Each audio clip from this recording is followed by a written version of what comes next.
Good morning dear student.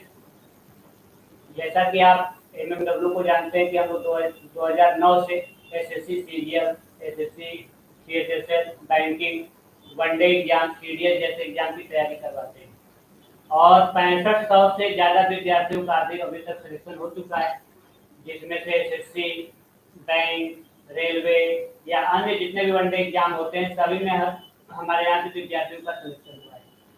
जैसा कि पीछे भी आप लोगों ने देखा है, कई सारे इंटरव्यू हमारे आपने देखे हुए हैं और आज इसी में एक ऐसे विद्यार्थी से मैं आपको मिलवाता हूँ जिसका नाम है अमृतेंद्र सिंह। अमृतेंद्र सिंह जी सर। अमृतेंद्र सिंह, आप सीजीएल 2019 के पेपर में 200 में से 197.5 नंबर इन्होंने स्कोर किया, यानी आप कह सकते हैं गलती से कोई एक क्वेश्चन इनसे गलत हो गया। और सीएचएसएल 2018 में इनका फाइनल सिलेक्शन हो चुका है। इसके अतिरिक्त ये कई सारे एग्जाम और भी क्वालिफाई कर चुके हैं। तो हमारे मुंह से सुनने से बेहतर है कि हम अमृतेंद्र से बोलते हैं कि वो अपनी कहानी को बताएं, कैसे इन्होंने सोचा कि भाई प्रिपरेशन हमको करनी है, फिर ये एमएमडब्ल्यू कैसे आए, फिर एमएमडब्ल्यू का इनके सिलेक्शन में क्या रोल रहा। देखिए, रोल तो हमेशा विद्यार्थी का होता है। एक बात ध्यान रखिएगा, विद्यार्थी अपनी ही मेहनत से सिलेक्शन पाता है, इंस्टीट्यूट केवल एक डायरेक्शन होता है। हम लोग गाइड करते हैं, बताते हैं कि कैसे पढ़ना चाहिए, लेकिन फिर भी अगर मेंटर अच्छा होता है तो बच्चे अच्छा कर ले जाते हैं और वर्तमान में तो ये बात 100% लागू होती है। तो अमृतेंद्र से हम लोग शुरू करते हैं। पहले हम कहेंगे इसे ये पूरा इंट्रोडक्शन दे अपना, उसके बाद तब धीरे धीरे शुरू करें बात। जी, मेरा नाम अमृतेंद्र सिंह है और मैं प्रतापगढ़ से हूँ। और मैं 2015 में मेरा इंटरमीडिएट हुआ है और उसके बाद मैं इलाहाबाद आ गया था। और यहाँ आने के बाद मैं कुछ दिन घूमा टहला और दस्तक कैरियर में मैंने एडमिशन लिया। और वहाँ एडमिशन लेने के बाद जनरल बैच मैंने किया एसएससी सीजीएल की प्रिपरेशन के लिए। और उसके बाद मेरा इरादा यही था कि मैं फिर से वहीं इंडिविजुअल बैच करूँगा, मैथ और इंग्लिश दोनों का। लेकिन मुझे लगा कि वहाँ एडवांस सेक्शन जो है मैथ में वो कम पढ़ाया गया। तो अमृतेंद्र से की एक खास बात मैं आपको बताता हूँ कि या ऐसा करते हैं, अमृतेंद्र से ही सुनते हैं कि आखिर ये एग्जैक्टली इनका बैकग्राउंड कैसा था एजुकेशन का, उसके बाद तो हम लोग शुरू करते हैं। तो अमृतेंद्र, आप इंटरमीडिएट कब पास किए? इंटरमीडिएट सर मेरा 2015 में हुआ। क्या स्ट्रीम था आपका? मेरा साइंस स्ट्रीम था और हिंदी माध्यम से मैं पढ़ा हूँ गांव में ही। और मेरा ग्रेजुएशन भी गांव में ही एक डिग्री कॉलेज में हुआ है, जो कि बीए था और हिंदी माध्यम। तो आपका मतलब साइंस में क्या था आपका, मैथ था कि जी बायो सर, था? मैथ्स था। मैथ था। और कितने नंबर थे आपके मैथ्स में? मैथ्स में मेरे 39 आउट ऑफ 100 थे और ओवरऑल 60% थे। ठीक, 39 नंबर आउट ऑफ 100 और ओवरऑल 60% बैकग्राउंड से अमृतेंद्र बिलोंग करते हैं। ठीक भैया, फिर आप इलाहाबाद कब आए?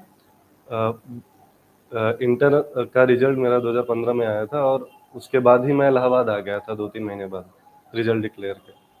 और यहाँ आने के बाद मेरे कजिन रहते थे और उनके साथ मैं रहा, 2-3 महीने घूमा टहला। उसके बाद मैंने दस्तक कैरियर मैंने एक कोचिंग ज्वाइन की और वहाँ पे मैंने पढ़ना स्टार्ट किया और धीरे धीरे मैंने एसएससी को समझना शुरू किया। मैं 1 साल वहाँ गया और समझा चीज़ों को। फिर मुझे लगा कि और भी तैयारी की ज़रूरत है, तो मैथ और इंग्लिश के लिए मैं इंडिविजुअल बैच करना चाहता था। जैसा कि आप लोगों ने सुना कि कोई कोचिंग इन्होंने ज्वाइन कर रखा था जिसमें इन्होंने सीखा कि वास्तव में एसएससी में होता क्या है। फिर दोबारा उन्होंने इस कोचिंग को रिपीट नहीं किया और ये एमएमडब्ल्यू आए। पूछते हैं इसे कि एमएमडब्ल्यू क्यों आए और किसने इनको सजेस्ट किया? एक्चुअली मैं एक कोचिंग की जस्ट तलाश में था जहाँ मैं केवल अपना एडवांस जो मैथ है उसको पढ़ना चाहता था। मुझे लगता था कि मैं अरिथमेटिक कर लूँगा। तो जब मैं यहाँ आया और मैंने स्टार्ट किया पढ़ना, तो बच्चों से मेरी बातचीत हुई। चूँकि सर का बैच साइक्लिक चलता था, एडवांस में भी आप एडमिशन ले सकते हैं, फिर पूरा चलेगा, और अरिथमेटिक से फिर वो पूरा चलता था। तो मैंने एडवांस से शुरू किया था, तो बच्चों से बातचीत हुई और कुछ क्लासेस अटेंड भी की मैंने अरिथमेटिक की उसी दौरान। तो मुझे लगा कि अब और कहीं जाने की ज़रूरत नहीं है, चूँकि चीज़ें जहाँ मैं पहले पढ़ता था, चीज़ों को जैसे जिस तरीके से मैं जानता था, यहाँ तरीके अलग थे। तो मुझे लगा कि इससे अच्छा कुछ नहीं होगा पढ़ना, चूँकि सर के तरीके, कमी वृद्धि का तरीका, तो 10x10 का तरीका, और वो चीज़ें बहुत ही अलग थी, तो मैंने कंटिन्यू किया और इंडिविजुअल कंप्लीट बैच किया यहाँ। आप अभितेंद्र हमेशा क्लास में बड़े साइलेंट रहते थे और बहुत ही कम बोलने वाले विद्यार्थी थे, और अचानक आज उससे हमारी मुलाकात हुई और ये किसी बच्चे के एडमिशन के लिए आए हुए हैं यहाँ पे। तो हमने सोचा कि अमितेंद्र को इंट्रोड्यूस किया जाए क्योंकि इनका स्कोर बहुत अच्छा है। एक बात बताइए, आप 197 200 में स्कोर किया आपने, तो आपकी स्ट्रेटजी क्या थी और एमएमडब्ल्यू का क्या रोल रहा आपका? क्या लगता है कि इतना स्कोर बच्चा खुद से कर सकता है या फिर बच्चे को कोचिंग में आना चाहिए? क्या आपका विचार है? सर, जैसा कि देखा कि मेरा 39 आउट ऑफ 100 था, तो इससे समझा जा सकता है कि मेरी मैथ्स की नॉलेज कितनी थी जब मैं इलाहाबाद आया था। और वो एक साल में जो पहले कोचिंग में पढ़ा, जो जनरल बैच है, तो उसमें ऐसे स्पेसिफिक किसी सेक्शन पे फोकस नहीं किया जाता था, तो वहाँ मेरा बस एक अंडरस्टैंडिंग डेवलप हुई। लेकिन जब मैं यहाँ आया तो मेरा जो एक पूरा बेस है, मैं यूँ कह सकता हूँ कि मुझे 10 से 15% चीज़ें समझ में आने लगी थी, लेकिन 15 से 75 पहुँचने का गैप जो है वो सर के द्वारा ही हुआ है। और उसके बाद जो 25% का गैप था, मैंने उसको सेल्फ स्टडी से और सर की सीट्स से और सर का जो प्रैक्टिस बैच चलता था उससे, और बुक्स भी मैंने प्रेफर की सेल्फ स्टडी के लिए, क्योंकि ज़्यादा से ज़्यादा क्वेश्चन लगाना बहुत ही ज़्यादा ज़रूरी है और क्वेश्चंस को ज़्यादा बार लगाना ज़रूरी है। अच्छा, एक एमएमडब्ल्यू का स्लोगन है कि 30 सेकंड से कम समय में क्वेश्चन को सॉल्व करें। जी क्या सर। ये सही है आपके हिसाब से? जी होता है बिल्कुल solve? सही है। सिर्फ 30 ही सेकंड में नहीं, क्वेश्चन 10 और 5 सेकंड में भी सॉल्व होते हैं। लेकिन औसत लेकिन जी सर। सारा हम करते हैं अपने स्कूल में, क्योंकि स्टूडेंट को ये लगता है कि नहीं 30 सेकंड में कैसे क्वेश्चन बनाया जा सकता है। तो इसके बारे में आप बताइए, इनको क्या किया जा सकता है ये कि नहीं किया जा सकता? होता है कि नहीं होता है? जी बिल्कुल होता है सर, लेकिन ऐसा है कि सारे क्वेश्चंस 30 सेकंड में नहीं बनेंगे, कुछ क्वेश्चन होंगे, हो सकता है 1 मिनट भी ना बने। क्योंकि अगर आप मेंस का एग्जाम दे रहे हैं तो कुछ क्वेश्चंस होंगे जो 5 सेकंड में बन जाएंगे, जो 3 सेकंड में बन जाएंगे, मतलब आप बस क्वेश्चन पढ़े और टिक कर दिए आंसर। कुछ क्वेश्चंस होंगे 20 सेकंड में बनेंगे, तो ऐसा कोई फिक्स नहीं है। लेकिन जो क्वेश्चन 10 सेकंड बनने वाले हैं उसको आपको 10 सेकंड में बनाना पड़ेगा, और जो 2-4 क्वेश्चंस मेंस में हैं जो ठीक ठाक हैं, तो उसमें आपको टाइम बचाना पड़ेगा, क्योंकि आप इसमें 10 सेकंड लगाएंगे तो टाइम बचाएंगे। नहीं, औसत जो होता है वो 30 सेकंड का आ जाता जी है सर, कि नहीं बिल्कुल। पेपर सॉल्व करने में? और सीएचएसएल में आपका कितना स्कोर था? सीएचएसएल में मेरा 164 था और मैथ्स और इंग्लिश में मेरा 50-50 था। 50 आउट ऑफ 50। जी। और सीरियल में, प्री में? सीजीएल प्री में 179 था मेरा। 170। जी सर।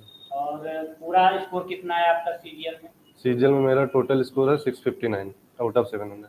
Out of 659। मैथ में 197.5 और ये रा स्कोर है इनका। ओवरऑल कितना है आपका मैथ में? 231 पॉइंट समथिंग है, 230। नॉर्मलाइजेशन के जी बाद 231 समथिंग नंबर इसके हैं। आप ये बताइए, प्रिपरेशन करते समय क्या बैकग्राउंड कोई असर रखता है बच्चे का? सर, मैटर सब कुछ करता है, ऐसा नहीं है, लेकिन अ, ये भरोसा रखना चाहिए कि जैसे अगर हम कोई भी प्रिपरेशन शुरू कर रहे हैं, तो एक्चुअल में हमें कहाँ पहुँचना है इस बात का कम मायने होता है, हमको कहाँ से कहाँ पहुँचना है इस बात का ज़्यादा ध्यान रखना चाहिए।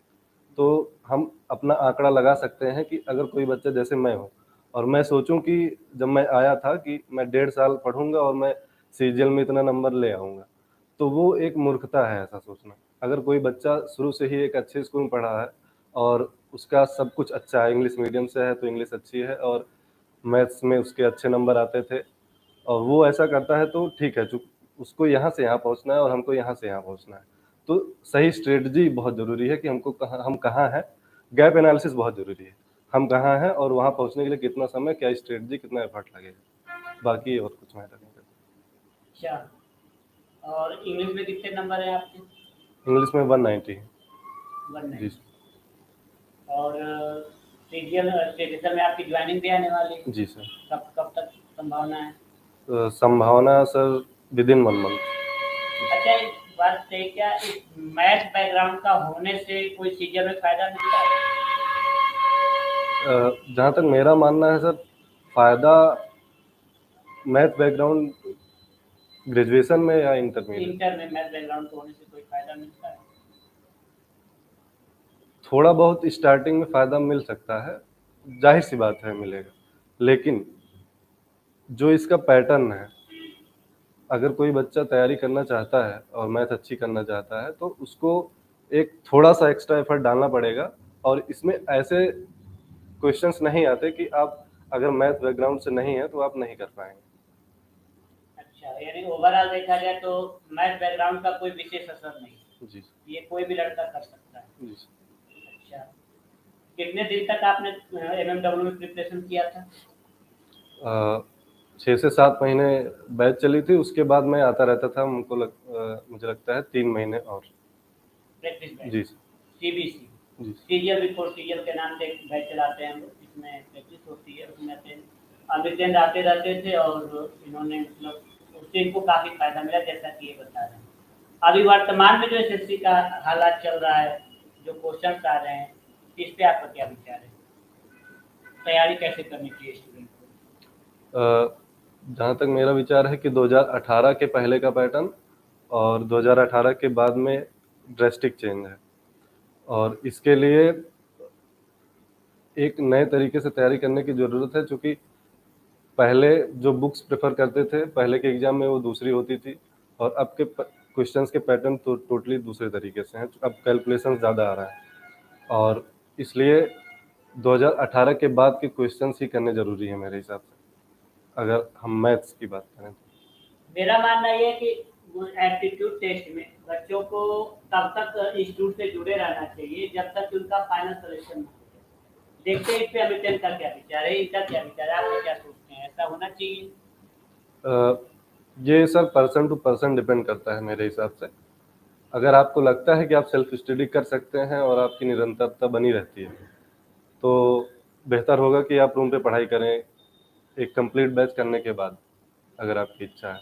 और अगर आपको लगता है कि नहीं, मेरी निरंतरता नहीं बन पा रही है, तो जाहिर सी बात है करनी चाहिए। ठीक है। और अभी जैसे आपके फ्रेंड बता रहे थे कि आपके मतलब कहानी थोड़ी एकदम चेंजेज वाली है, कि बैकग्राउंड आपका बहुत मतलब पुअर रहा है एजुकेशन में और फिर आप बहुत अच्छा कर ले गए। ये क्या था, जरा हमको समझाइए, हम समझ नहीं पाए। तो ऐसा कुछ था ना, जैसे कि आप जानते हैं कि मेरा 60% था ग्रेजुएशन में, और मेरा हाई स्कूल में था 85%। तो उस समय मेरा पढ़ाई में कोई इंटरेस्ट नहीं रहता था कुल मिला के, शुरू से ही, बचपन से ही। और चूँकि इंटर में हाई स्कूल की अपेक्षा इंटर में मेरा काफ़ी कम परसेंटेज आ गया था, और जो मेरे साथ पढ़ने वाले लड़के थे जिनका शायद मेरे से अधिक कभी नहीं आया था, उनके 80% नंबर आए थे। और उस समय मैं काफ़ी अलग चीज़ों में इन्वॉल्व भी हो गया था इंटरमीडिएट में, इस वजह से मेरे नंबर कम आ गए। तो एक हमेशा से एक इच्छा आदमी के अंदर रहती है, महत्वाकांक्षा कुछ करने की, तो मुझे लगा कि कुछ अब करने की ज़रूरत है जिससे खुद को प्रूव किया जा सके, खुद और के लिए और सोसाइटी के सामने। इसके अलावा कौन कौन से पेपर आपने दिए और कहाँ कहाँ सफलता आपको मिली, किस लेवल तक मिली? इसके अलावा सर मैंने ज़्यादा एग्ज़ाम्स पे फोकस नहीं किया। इस दौरान मैंने सीडीएस का भी एग्ज़ाम दिया था, तो मेरा 4 बार दिया था मैंने, और 4 बार निकला। 5वीं बार मैंने दिया तो नहीं निकला, क्योंकि उसमें मैथ्स नहीं थी, मैथ्स और इंग्लिश। क्योंकि ओटीए का जब आप देते हैं तो उसमें केवल 2 ही सब्जेक्ट आते हैं, जीएस और इंग्लिश। और आपके पिताजी क्या करते हैं? पिताजी मेरे सर हेड कांस्टेबल थे एक्साइज डिपार्टमेंट में। और माता जी? माता जी गृहिणी हैं सर। और कितने भाई बहन हैं आप? हम 5 भाई बहन हैं, मैं सबसे छोटा हूँ। अच्छा, सबसे छोटे हैं। आपके बड़े भाई लोग क्या करते हैं? मेरे बड़े भाई प्राइमरी में अध्यापक हैं, और मेरी 2 बहनें भी प्राइमरी में अध्यापक हैं, और सबसे बड़ी बहन वो ग्रेडी हैं, और संविदा पे वो पंचायत मित्र के तौर पे काम कर रहे हैं। मतलब सभी भाई बहन आप लोग नौकरी करते जी हैं? सर। ये बड़ा अच्छा है आपका। रहते कहाँ हैं आप लोग, कहाँ के रहने वाले हैं आप? प्रतापगढ़ सर। प्रतापगढ़ में कौन सा एरिया? प्रतापगढ़ में, प्रतापगढ़ से 10 किलोमीटर पश्चिम में गांव है मेरा। एक गढ़वारा मार्केट पड़ती है, उसी के 2 किलोमीटर। अभी जो स्टूडेंट नए आ रहे हैं जो नए स्टूडेंट प्रिपरेशन करने आ रहे हैं, उनको आपको क्या मैसेज है, उनसे आप क्या करना चाहेंगे? मेरा मैसेज ये है कि जो नए स्टूडेंट्स आते हैं प्रिपेयर करने,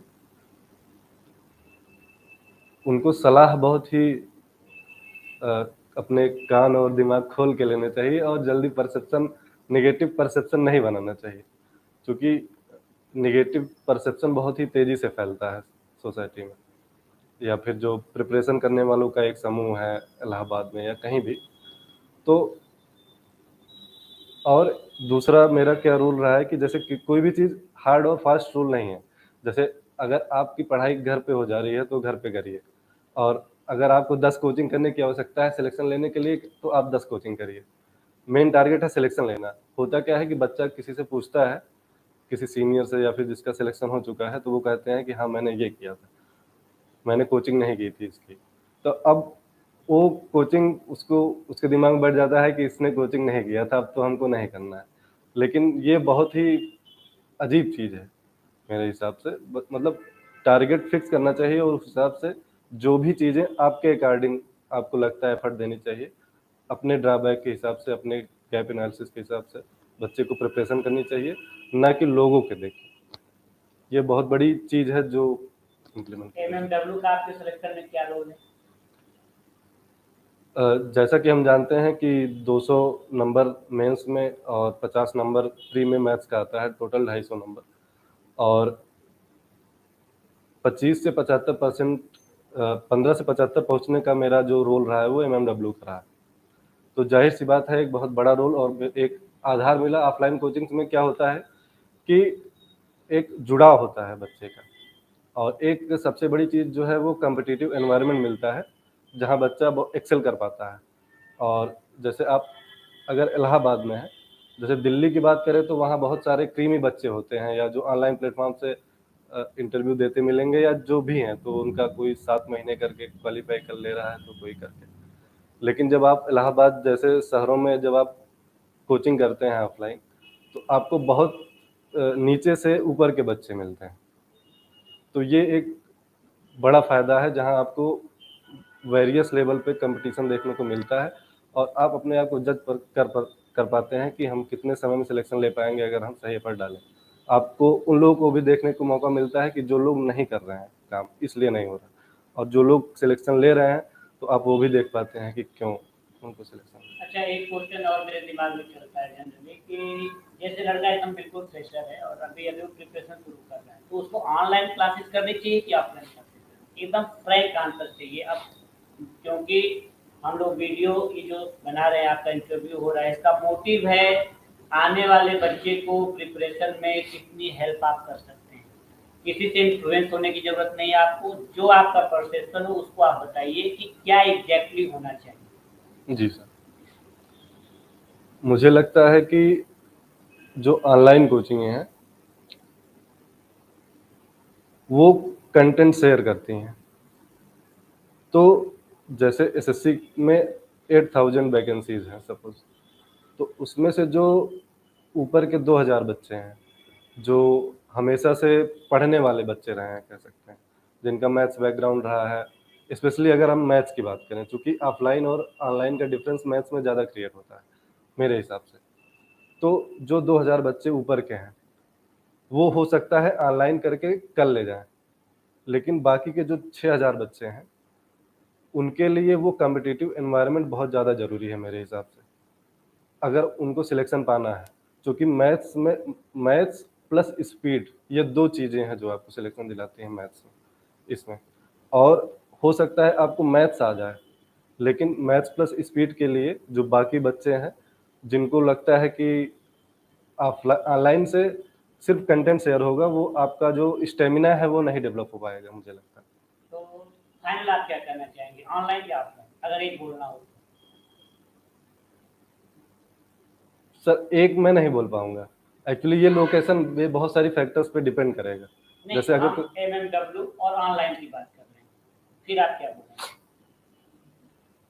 आप एक नॉर्मल स्टूडेंट के बारे में। नॉर्मल स्टूडेंट के लिए ऑफलाइन। हाँ। जी सर। क्योंकि देखिए हमारे यहाँ मैक्सिमम बच्चे नॉर्मल आते हैं, ठीक है, तो नॉर्मल बच्चों के हिसाब से हमारी स्ट्रेटजी होती है। और बीए बैकग्राउंड हो चाहे मैथ बैकग्राउंड हो, हम चाहते हैं कि हर तरह का बच्चा अपने कंपटीशन को क्लियर करे और पहुंचे। इसलिए मैं फ्रैंक क्वेश्चन इसे पूछ रहा हूँ कि एग्जैक्टली आंसर इनका क्या होना चाहिए। एक बात और मेरे दिमाग में चलती रहती है और कई बार मैं देखता हूँ कि जैसे एक होता है यूट्यूब जी सर। पे बच्चे काफी कंटेंट पाते हैं और कहीं देखा जाए तो जैसे एक आपने नाम डाला परसेंटेज, तो कम से कम 50 टीचरों का लिस्ट खुल के आ जाता है। जी सर। उसमें बच्चे कंफ्यूज हो जाते हैं किससे पढ़ना चाहिए। इससे बच्चों को कैसे बचना चाहिए और कैसे क्लियर करना चाहिए कि हमको किससे पढ़ना है? इससे बचने के लिए पहले अगर आपको लगता है कि मैथ्स पढ़ना है यूट्यूब पे, या थोड़ा सा हमको फाउंडेशन चाहिए, और यूट्यूब पे वो बन सकता है तैयारी शुरू करने से पहले या जो भी है, तो आपको पहले एक दिन या एक हफ्ते दे के बहुत सारी वीडियोस देख लेना चाहिए। और मेरा जहाँ तक मानना है, जो भी टीचर रहते हैं वो, जो बढ़िया टीचर हैं वो अच्छा ही पढ़ाते हैं। बस ये होता है कि आपकी किसके साथ ट्यूनिंग अच्छी बन रही है। तो आप एक हफ्ते या एक दिन, जितना भी समय लगे, आप देख लीजिए सबके कुछ-कुछ वीडियो, और जिसका लगे कि हाँ, मुझको समझ में आ रहा है, और वही सब्सक्राइब करके वही का देखें। अच्छा, और अन्य कोचिंगों की तुलना में एमएमडब्ल्यू में क्या अंतर दिखता है आपको? कोई अंतर दिखता है या सभी कोचिंग पर एमएमडब्ल्यू भी है? सर, ऑफलाइन कोचिंग की बात करें और एमएमडब्ल्यू की, तो मैंने 2 ही कोचिंग की है। जो एक पहले की थी, जिसमें मैंने जनरल बैच किया था, और यहाँ पे मैंने इंडिविजुअल किया था। तो जहाँ तक जो मेरा ख्याल है कि वहाँ जनरल बैच में सिर्फ पढ़ाया गया था, और वहाँ पे चीज़ें बताई जाती थी कि आप आइए, और मतलब खुल के बोलते थे टीचर्स कि अभी आप इतना पढ़िए, अभी जब आप इंडिविजुअल करने आएँगे तो आपको बताया जाएगा पूरा। और मतलब मुझे नहीं पता वो किस पर्पज़ से था, जो भी था। लेकिन जैसे यहाँ पे था, तो यहाँ सर का था कि कंप्लीट सिलेक्शन तक का, जैसे आपका टारगेट, जैसे एज ए पर्सन भी अगर मैं एनालिसिस करना चाहूँ, मैं जज नहीं कर रहा हूँ या फिर जो भी है, सर का कभी भी मार्केट ओरिएंटेशन नहीं रहा है। जैसे हमेशा से सर जो है वो क्वालिटी पे बहुत फोकस करते थे, और इस चीज़ को लेके वो क्लास में रेगुलर चर्चा करते रहते थे कि बच्चे जो है वो ठीक से पढ़ना नहीं चाह रहे हैं, और वो ऐसी कोचिंगों में भाग रहे हैं जो मार्केट ओरिएंटेड है, वो क्वालिटी कंटेंट नहीं दे रही हैं। तो इस मामले में हमको लगा कि कोचिंग का एक अच्छा लेवल था। अगर कोई बच्चा टॉप पोस्ट के लिए फाइट करना चाहता है, अगर मन से सर से जुड़ के पढ़ना चाहता है, तो उसके लिए अच्छा। जैसा कि कहने की जरूरत नहीं है, अगर आप अपने मित्र को लेकर के आए हैं कि नहीं एमएमडब्ल्यू में इनका एडमिशन करवाना है, तो ऑब्वियस सी बात है कि आज भी इस बात को मानते हैं कि एमएमडब्ल्यू आज ही कंपटीशन को बिल्कुल रिक्वायरमेंट को फुलफिल कर रही है। जी सर, बिल्कुल। बिल्कुल कर रही है। चलिए, तो ढेर सारी शुभकामना और ढेर सारी आशीर्वाद इनको हमारा है, और मैं चाहूँगा कि ये आगे भी ऐसे ही बढ़िया स्कोर करते रहें और खूब इनका ठीक है सिलेक्शन हो, अन्य जगहों पे भी हो, और इनके बेहतर भविष्य की कामना के साथ हम लोग इंटरव्यू को समाप्त करते हैं। फिर मुलाकात होगी हम लोग की। Thank you. जय हिंद।